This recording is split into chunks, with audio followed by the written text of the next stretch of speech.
Оройтойгоо дээр нь харилцаагаа засч, хожимдоогоо дээр нь амьдралаа бүхэл. Салах уу байх уу гэж эргэлзэж бичсэн нэгэн загтлыг яг одоо задлах гэж байна. Гэр бүлийн радиогийн салах уу байх уу нэвтрүүлэг.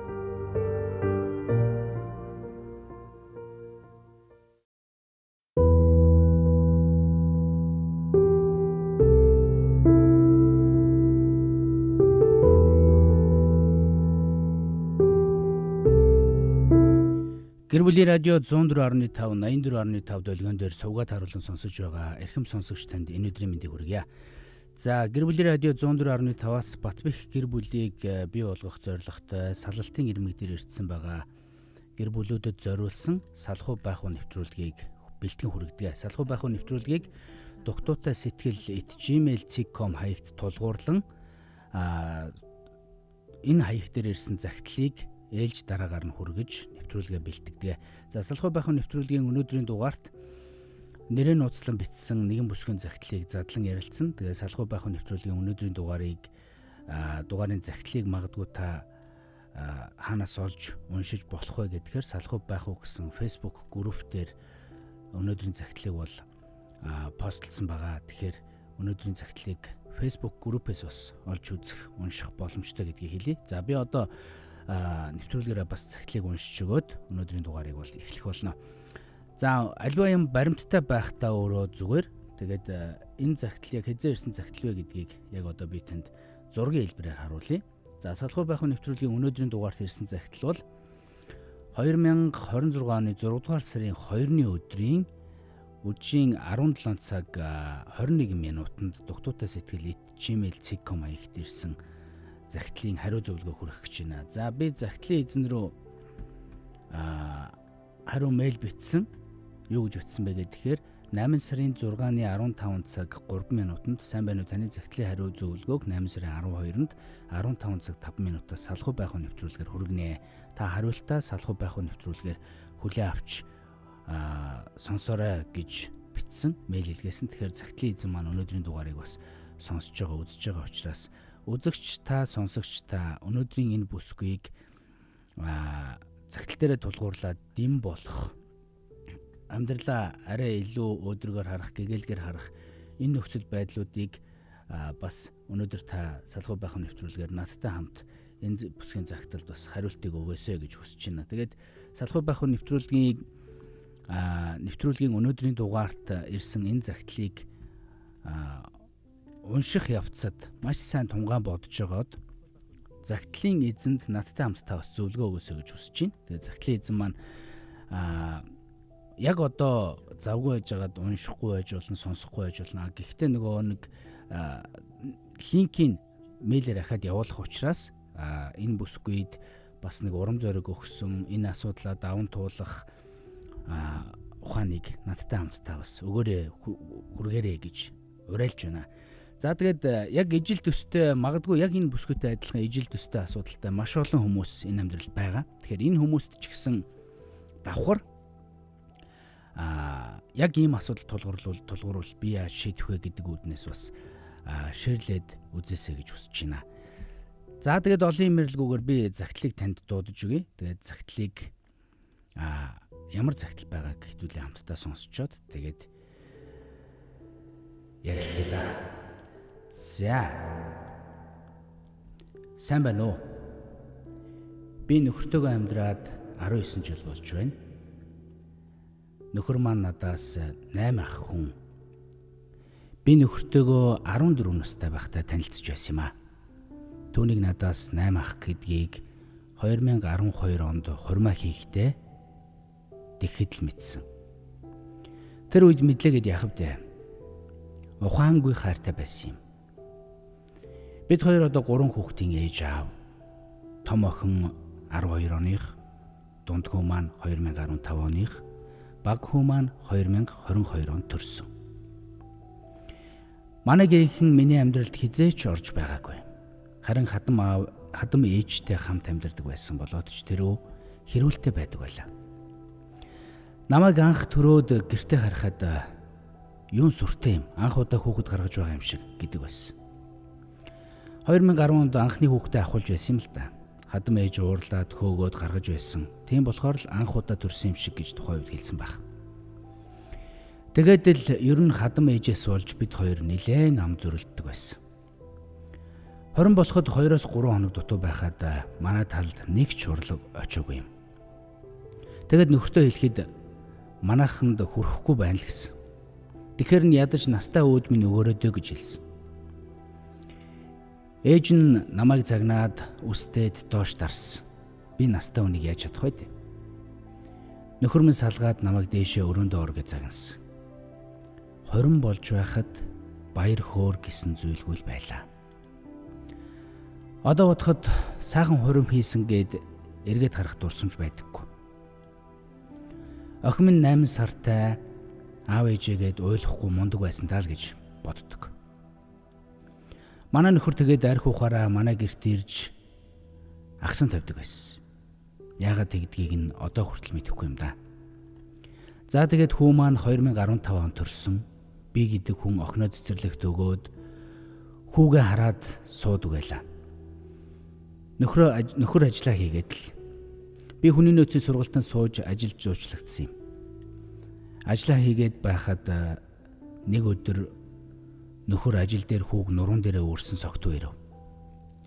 Яах ихийн зургуул компани эд хөрөнгөд халдаж намайг алгадаж би гайхаад хүүгээ аваад зогтсон. Манай ахлах яриад юу болсныг хэлэхэд яг л миний амьдрал эртхэн залуу байгаа дээрээ сал гэд надад гэрлэлт цуцлуулах газар зааж өгсөн. Би очиж уулзахад нөхөртөөгөө танилцсан өдрөөс эхлээд бүх зүйлийг бичээрэй гэсэн. Би 3 хуудас бичсэн зүйлээ уншаад уйлсан. 2 хүүхдээ өрөвдсөн. Тэгээд уулзаад маргааш нь нөхрөөс асуусан. Яаж байгаа юм? Ажил амьдралаа ялгаж салгаж мэдэхгүй гэхэд чиний утсанд мессеж ирсэн гэсэн. Санаж байна. Тэр хэн бэ гэсэн.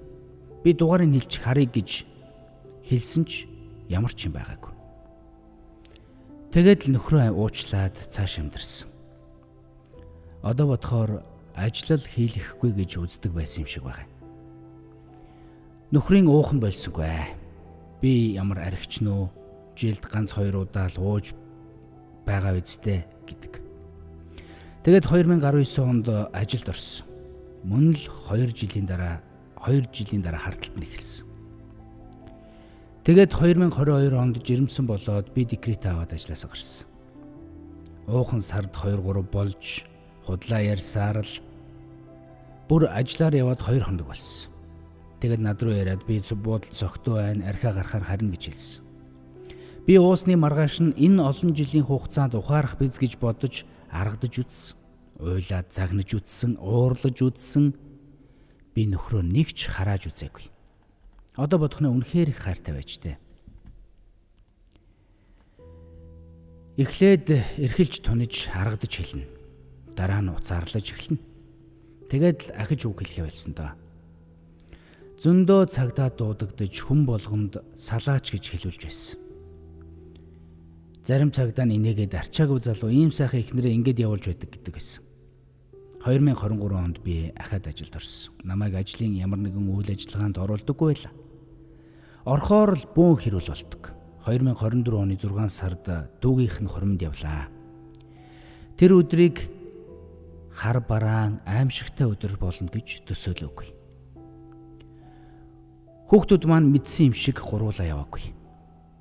Нөхөр өмнөх өдөр нь ажлын зугаалганд яваад шаардлагатай байсан. Надад би очиод арх ёстой уухгүй гэж хэлсэн. Тэгээд л би явсан. Орой болоод хөгшчүүлээ аваад явах байсан. Манай нөхөр хүмүүстэй тулгаж уусаар согтлоо. Би өөрөө нэг ч удаа арх ууж үзээгүй, багасаа архийг үзэн ядаж өссөн. Тэгээд за явах уу гэхэд байж ба гэсэн. Ингэж байсаар цаг болсон. Уусаар л байсан. За одоо болно явъя гэхэд муухай хараад босоод ирсэн. Хөгшин хүмүүс орон нутгаас ирсэн болохоор хадам ээжийн хонох болохоор би хүргэж өгсөн. Манай нөхөр сүрхий юм яриад л явж байсан. Хүргэж өгөөд гарах гэтэл манай нөхөр за байж вэ гэд арх задалтал хөгшин хүмүүс одоо болно.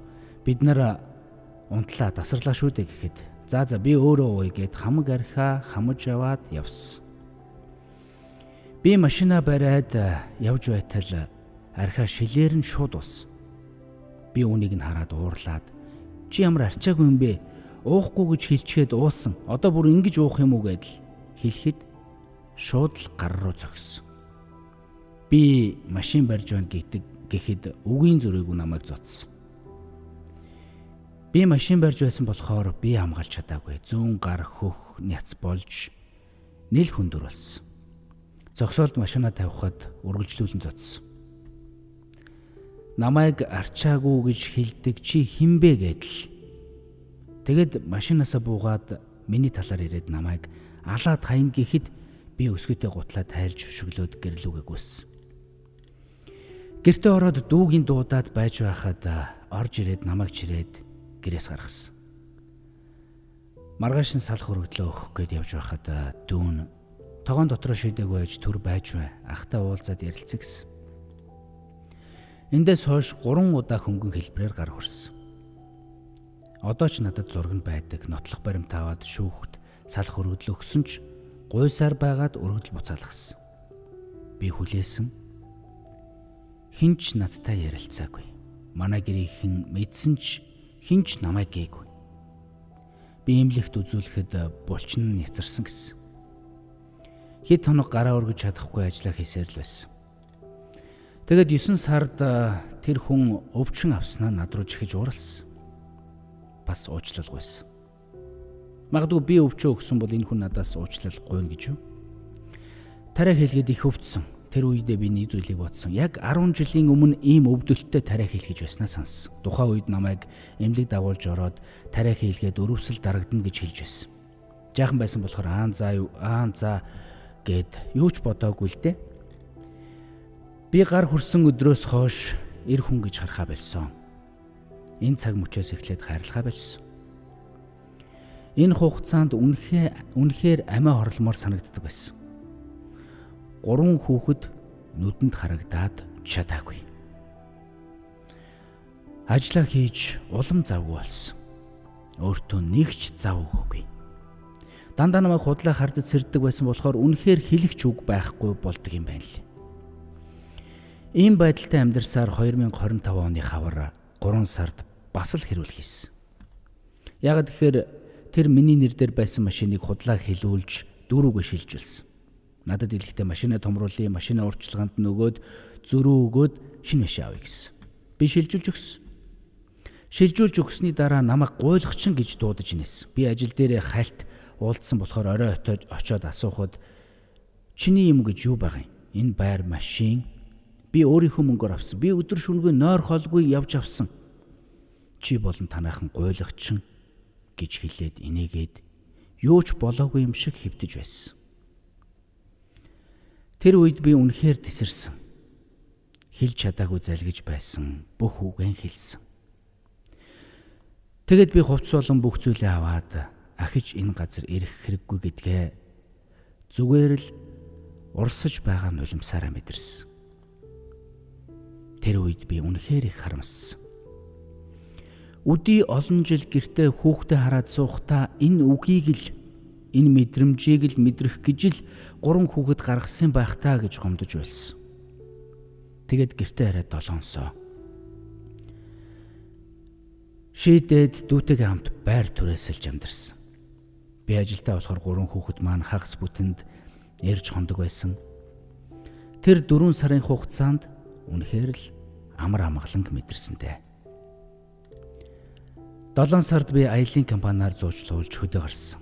Ямар ч таних хүнгүй тэгээд 4 хоноод ирэх л байсан. Замд машин саатаад сүлжээгүй газар 2 хонсон. Энэ хугацаанд хүү өвдөж уйлаад яасан мэдэгдэхгүй сэтгэл их түгшээсэн.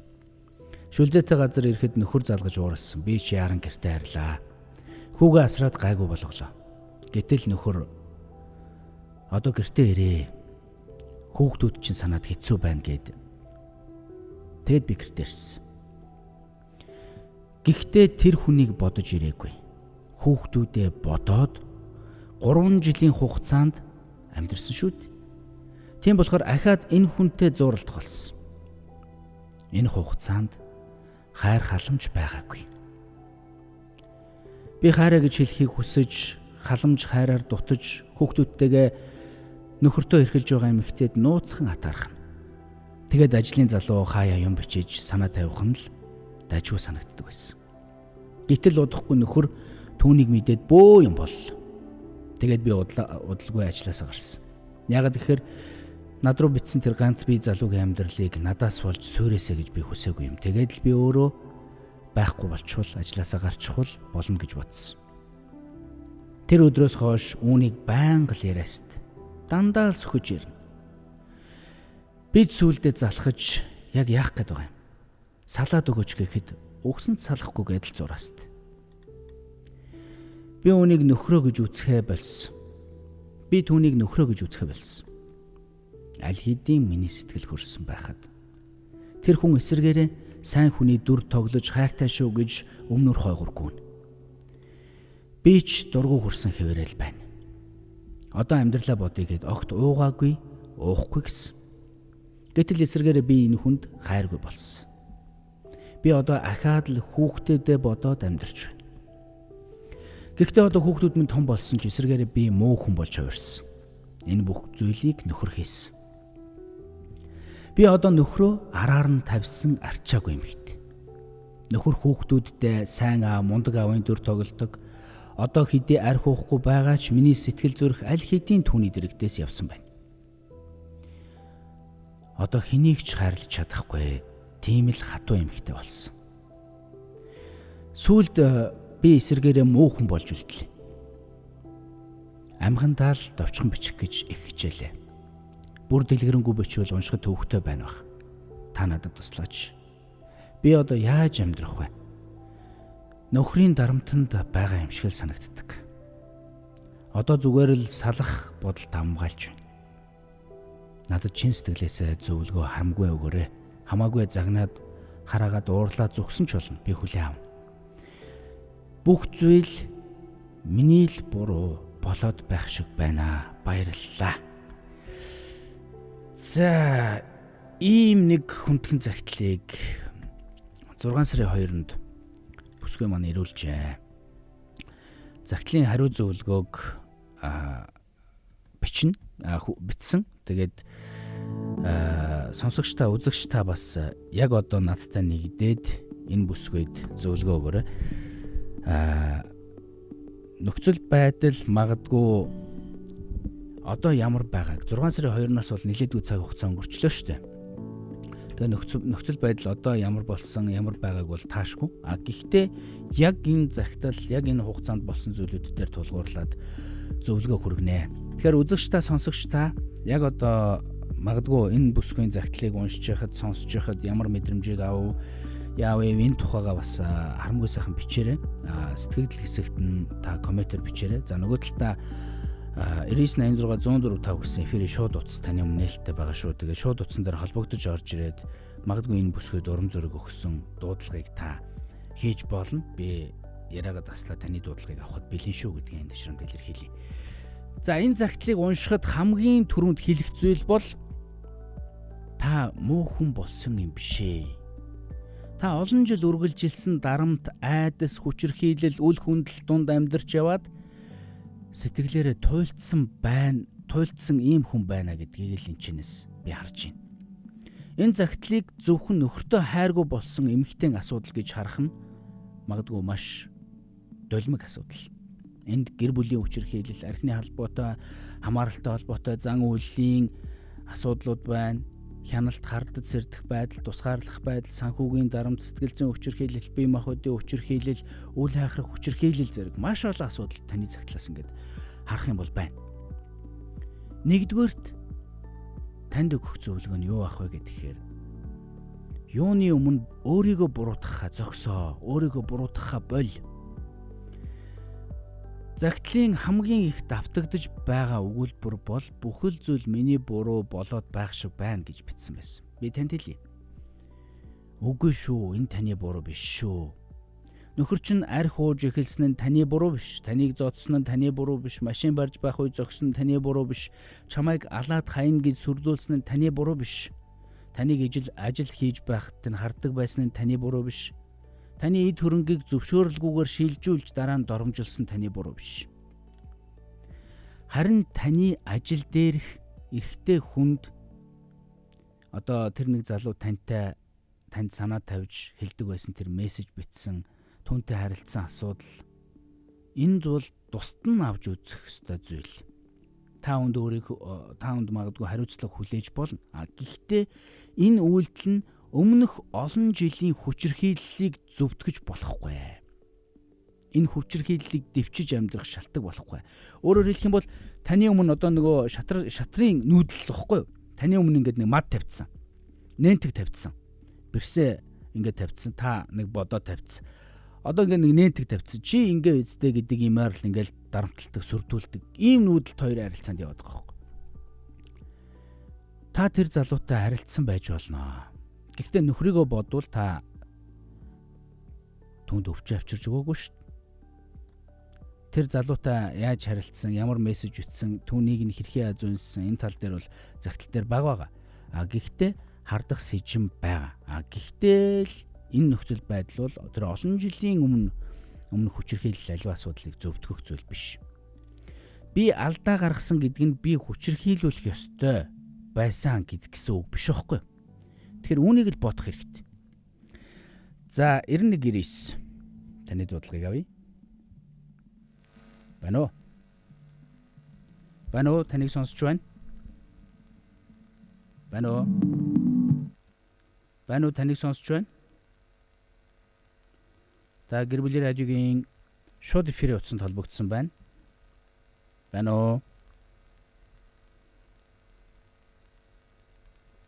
уу?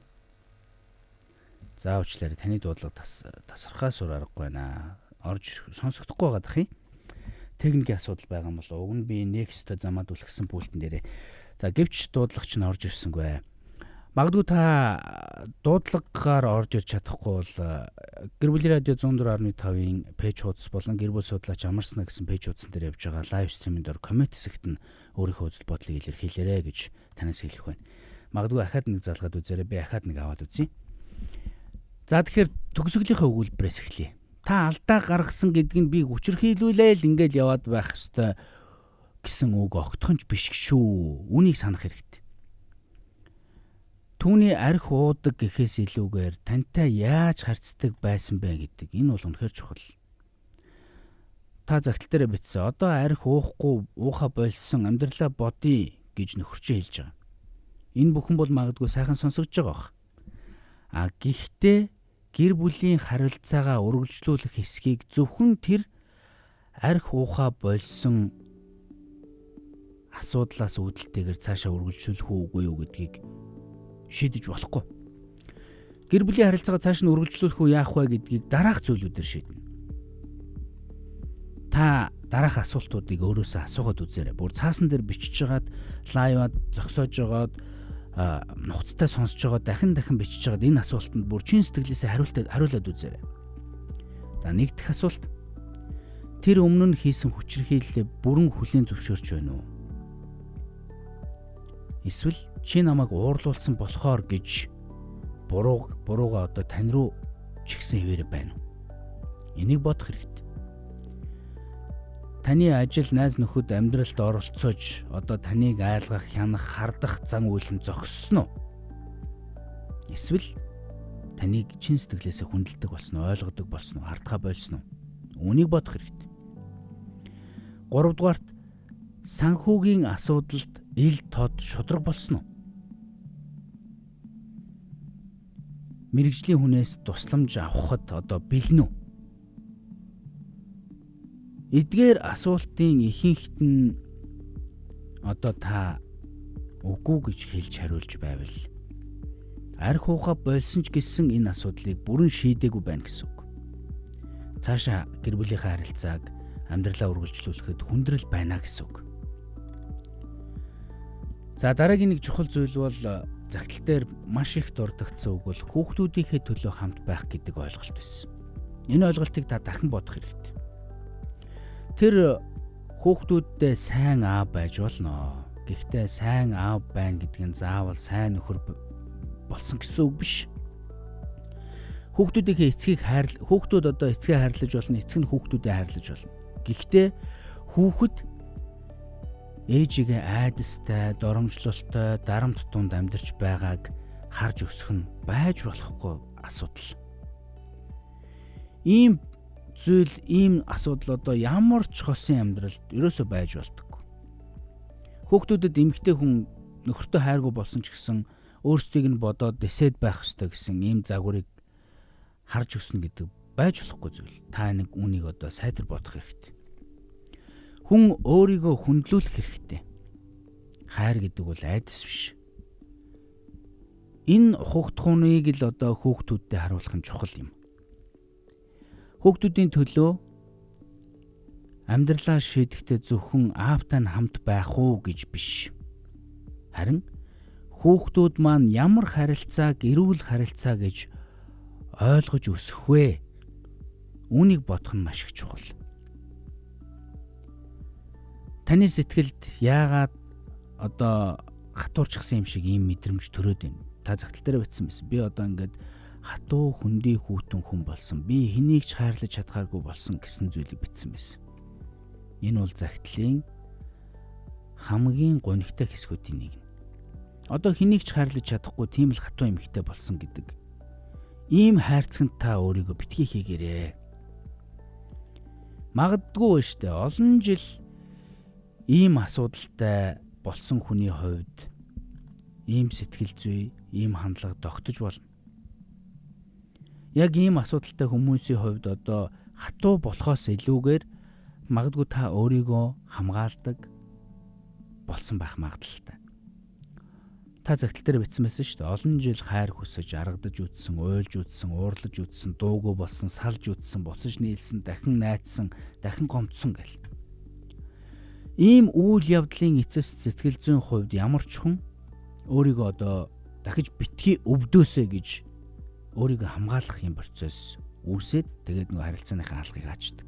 Ахаад би эрэгтэй хүнтэй холбогдохгүй, ахаад би дихгүй ингэхгүй, ахаад би одоо ингэн би ийм л хүн намайг энэ хүн ийм болгочлоо гэдэг нөгөө хайрцагт өөрийгөө хийгээд цоожилчих тал байдаг. Үүнийг сэтгэл зүйд сэтгэл хөдлөлийн ядаргаа өөрийгөө хамгаалах механизм үүсгэх нөхцлөө гэж хэлдэг.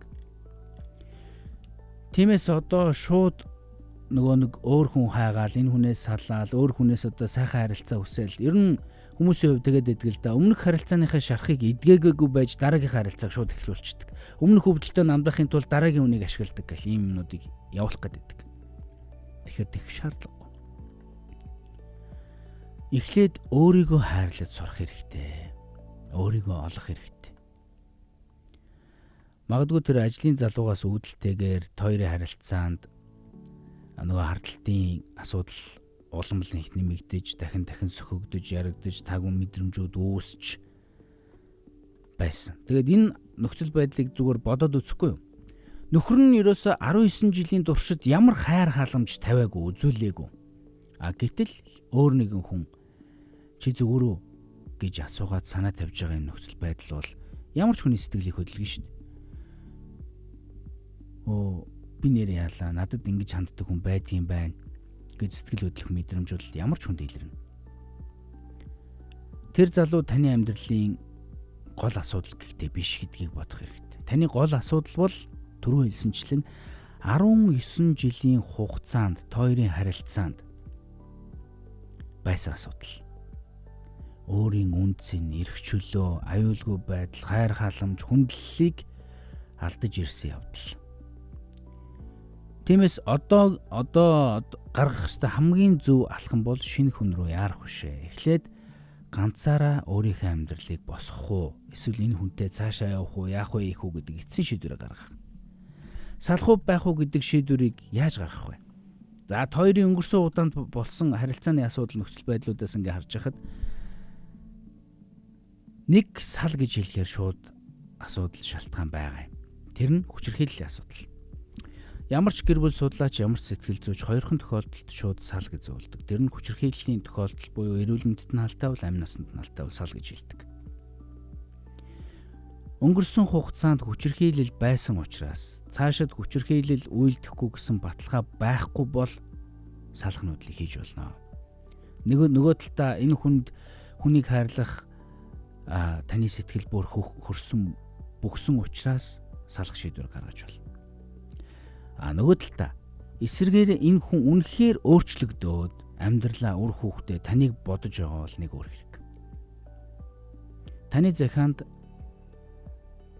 байгаа нэг өгүүлбэр их анхаарал татсан л да. Тэр нь ямар өгүүлбэр вэ гэхээр нэг удаа гэрээсээ гарч 4 сар тустай амьдрахтаа амар амгалан мэдэрсэн дээ гэж бичсэн энэ өгүүлбэр. Энэ өгүүлбэрийг маш нухацтайгаар авч үзэх хэрэгтэй. Би нөхрөөсөө салахаас айгаад байна уу? Эсвэл салсны дараа амьдралаа яаж босгохоос, ахиж яаж босгохоос айгаад байна уу гэдэг энэ хоёр асуултыг та өөрөөсөө асуугаарай. Нухацтайгаар бодож үзээрэй. Энэ хоёр зүйл бол хоёр өөр айдсыг бий болгож байгаа. Нэг нь энэ хүнээс би үнэхээр салахаас айж байна гэдэг айдас. Нөгөөх нь энэ хүнгүүгээр би ахаад амьдралаа босгоно гэдэг айдас. Магадгүй хоёр дахь нь бол шийдэл нь нөхөртөө буцаж очих биш. Өөрийн бие даасан амьдралын төлөвлөгөөгөө гаргах хэрэгтэй.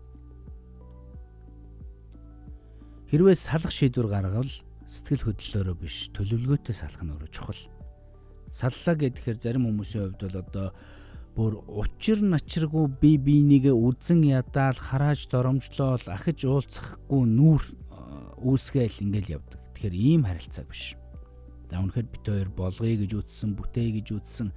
Энэ хугацаанд үнэхээр бүх зүйл болсонгүй. Үүнээс цааш газаргүй гэдэг шиг ийм харилцаа бит хоёрын амьдралд бий болчлоо. Тэгэхээр энэ асуудлыг, энэ нөхцөл байдлыг илүү нухацтайгаар гүн гүнзгий авч үзээд энэ тал дээр хоёлаа хамт төлөвлөх шаардлага байна. Хүүхдүүдийн асуудлаа яаж шийдэх вэ? Санхүүгийн асуудал маргаанаа яаж шийдэх вэ? Энэ нөхцөл байдлыг илүү бодиттой шийдэх нь өөрөө чухал. Аюулгүй байдлаа бодох нь бас их чухал. Магадгүй ийм саллалтыг нөхөр чинь тантай хамт хийж чадахгүй бол та ганцаараа төлөвлөн гэсэн үг. Өмнө нь олон удаа сална гэж хэлээд буцсан. Олон жил хамт амьдэрсэн. 3 хүүхэдтэй, эд хөрөнгө, дурсамж, гэр бүл гэл маш олон зүйлээр холбогдсон учраас магадгүй салахад хэцүү юм айдсууд танд байгаа. Гэхдээ энэ удаа шийдвэр гаргавал түрүү хэлсэнчлэн та нэгдүгээрт аюулгүй байдлаа бодох хэрэгтэй. За хоёрдугаарт нотлох баримтаа хадгалах хэрэгтэй. За аюулгүй байдлаа бодно гэдэг дээр тодруулаад хэлье л да. Нөхөр өмнө нь чамайг алаад хайнаа гэж хэлжсэн тухай та бичсэн ш. Нөгөө нэг машинд оромноос яваад машинда байж байхад нөгөө талаар чамайг алаад хайнаа гэж хэлжсэн. Эн чинь өөрөө айхтар том занал хийлэл واخгүй юу? Занал хийлэл. Бие махбодын хүчирхийлэл үйлдэж байсан. Тиймээс салтын талаар ярих үедээ ганцаараа хаалттай орчинд нөхөртөөгөө сөргөлтгөөс зайлсхийх хэрэгтэй. Ямар ч игзэгтэй эвгүй зүйл тохиолдоод яаж ч болно. Тэгэхээр болж игэл энэ тал дээр нөгөө аюулгүй байдлаа бодох хэрэгтэй. За нотлох баримт гэдэг дээр тэр зураг, имлэгийн бичиг, цагдаагийн дуудлага, мессеж, сүрдүүлсэн бичлэг яриа гэл аль болох өөрийн чинь хамгаалах, өөрийн туслах зүйлүүдийг бодох хэрэгтэй. За 3 дугаарт магадгүй салах нүүдэл хийх гэж байгаа бол та санхүүгээ тусгаарлал, өөрийнхөө орлого, банкны хуулга, бичиг баримт, өмч хөрөнгийн мэдээлэлээ тодорхой болгох. Магадгүй салаад явсан ч гэсэн нөхөртөө яг юу үлдээх вэ, өөрөө яг юу авах вэ, яах вэ, ийх үү. За хүүхдүүдийн асуудлыг тусад нь бодох хэрэгтэй. Хүүхдүүд хинийд нь байх вэ? Хизээд нь уулзах уу, хичээл сургууль, зардал гэх мэт асуудлыг сэтгэл хөдлөлөөр биш, яг хууль эрх зүйн хүрээнд хүүхдийн эрх ашигын үүднээс шийдвэр гаргах хэрэгтэй. За магадгүй энэ нөхцөл байдлыг бол нөгөө мэргэжлийн хуульчтай зөвлөлтөд шийдвэр гаргах хэрэгтэй. Ялангуяа байр машин, бусад эд хөрөнгө таны нэр дээр байсан бол өмчлөл шилжүүлгийн баримтуудаа мэргэжлийн үнээр шалгуулах нь зөв. За сэтгэл зүйн хувьд хамгийн түрүүнд хийх ёстой зүйл юу вэ гэвэл та өөртөө нэг ч удаа зав гаргаж байгаагүй гэж бичсэн. Тиймээс өөртөө зав гаргах хэрэгтэй. Өдөр бүр 20-30 минут ч байсан хамаагүй өөртөө цаг гарга, дасгал хөдөлгөөн, өөдрөг бай. Би яг юу хүсэж байна? Би яг юунаас айж байна? Энэнийг л одоо тодорхой болгох шаардлагатай. Хэрв хинч намайг шүүхгүй бол би ямар шийдвэр гаргах байсан бэ? Магадгүй найзууд, аав ээж, нөхрийн чинь талынхан чи л юм байсан учраас ингэсэн учраас гэж чамайг шүүх хинч байхгүй. Харин шүүх хин нэгэн байхгүйгээр та шийдвэр гаргах байсан бол та ямар шийдвэр гаргах байсан бэ? Би нөхрөөсөө яг юу хүсэж байна? Яг өөрөөсөө яг юу хүсэж байна? Би энэ харилцаа дахиад 5 жил, 10 жил үргэлжлэнэ гэвэл би энийг төсч чадах уу? Эсвэл би энээс өөр харилцаа хүсэж байна. Энэ өөр харилцааг хүсэж байгаа нөхцөл байдлыг нөхөр яг бодтоор биелүүлж өгч чадах уу? Эдгээр зүйлүүдийг бодох нь өөрөө чухал. Хамгийн гол нь юу гэхээр хүүхдүүд маань энэ харилцааг хэвэн гэж ойлгосоо гэж хүсэж байна уу? Энийг бодох нь өөрөө чухал.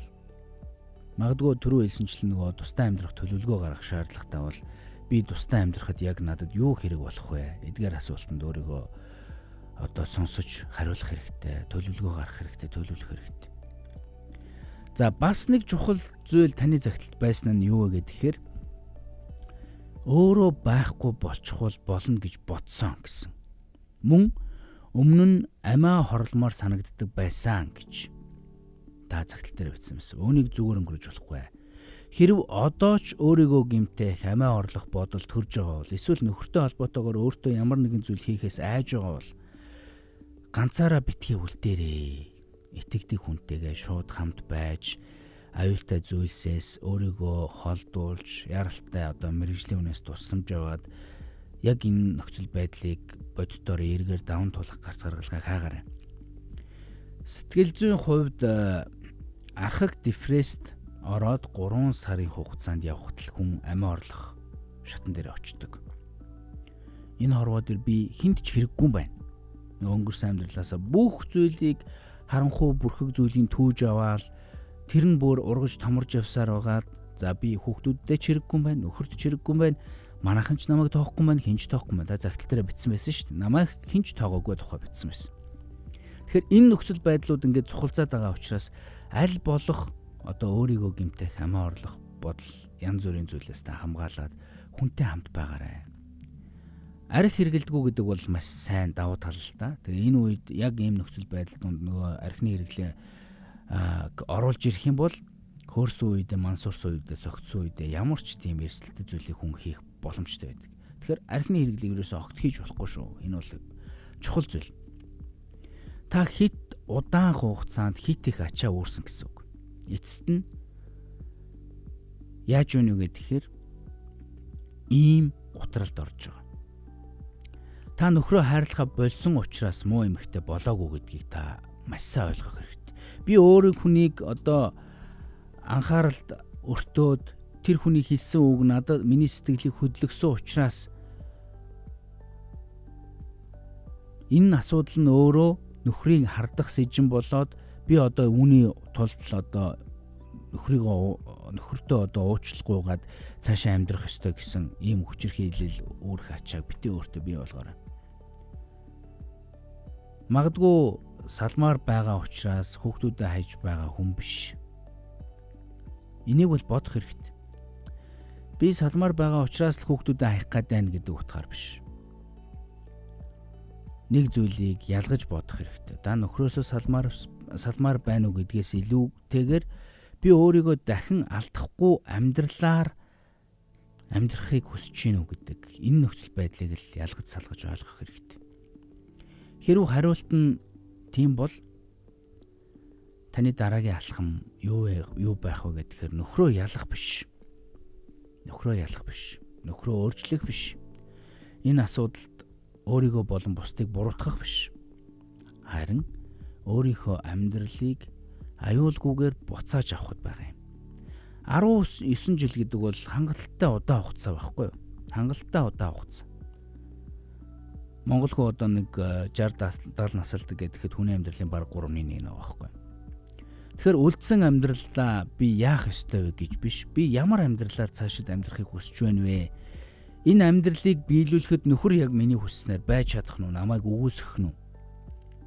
Магадгүй үгүйсгэж ивэл эргээд нөгөө хүчирхийлэх зүйлүүд нь байж ивэл өргөдлөө өгөөд бушуухан салах хэрэгтэй. Бүх асуудлыг хуулийн хугацаанд, хуулийн хүрээнд одоо шийдэх хэрэгтэй гэдгийг та санаж бодоорой. За энэ хүрээд миний зөвлөгөө өндөрлөж байна. Дугтуйтай сэтгэл @gmail.com хаягт та ч гэсэн нэрээ нууцлаад энэ бүсгүй шиг зөвлөгөө авч болно шүү гэдгийг хэлье. Тэгээд би яг загтлуудыг бол ирсэн дарааллаар нь хүргэж байгаа. Өнөөдөр бол 2026 оны 6 сарын 2-нд ирсэн загтлын хариуг бол хүргэлээ. За гэр бүл судлаач амарснаа гэсэн пэйж дээр хшиг сүрэн сайн уу гэж бичсэн байна. За тэгээд энэ лайвыг хойно үзэж байгаа хүмүүсийн хувьд ч гэсэн энэ бүсгийн амьдралд хэрэг болох, нэмэр болох тэр сэтгэлийн үг лайвын дор коммент хэсэгт нь үлдээгээрэй. За гэр бүлийн радио 104.5-ын пэйж хуудсан дээр явж байгаа лайв дээр даварцсан юмнууд байх юм аа. Гар хүрсэн л бол салах хэрэгтэй гэж бичсэн байна. Аз жаргал Бадраа бичсэн байна. Тэгэд ер нь бол араар тавилт хүчирхийлэл гэдэг асуудал өөрөө хосуудын харилцаанд ерөөсөй байж болохгүй зүйл шүү. Хосуудын харилцаанд ямар ч том жижиг, ямар ч маргаан зөрчил үүсч болно. Энийг шийдвэрлэж болдог. Энэ асуудлуудыг шийдвэрлэхэд тун хэцүү бэрх байдаг гэдгийг санаж ойлгох хэрэгтэй шүү. За тэгээд дараагийн дугаараар таны загтлыгч явуулах боломжтой. Тэгээд өнөөдрийн дугаар загтал бичсэн танд баярлалаа. Энэ хүрээд дугтуйтай сэтгэл @gmail.com хаягт ирүүлсэн салхуу байх уу нэвтрүүлэг тандсан загтлын хариуг өнөөдрийн дугаарыг өндөрлөж байна. Тэгээд үргэлжлүүлээд та гэр бүлийн радиогийн хөгжим мэдээллийн хөтөлбөртөөгөө хамт байгаарай. Амьдран гэж шийдээд гэр бүлтэй болсон л бол амархан дуусгаж болохгүй. Эвдэрсэн итгэлцлээ засч эрүүл харилцаа бий болохыг хүсэж байгаа бол та дугтуйтай сэтгэл @gmail.com хаягаар нэрээ нууцлаад загтал илгээж мэргэжлийн хүнээс зөвлөгөө аваарай. Дараагийн удаа таны загтлыг задлж ярилцъя. Салхуу байх уу нэвтрүүлэг.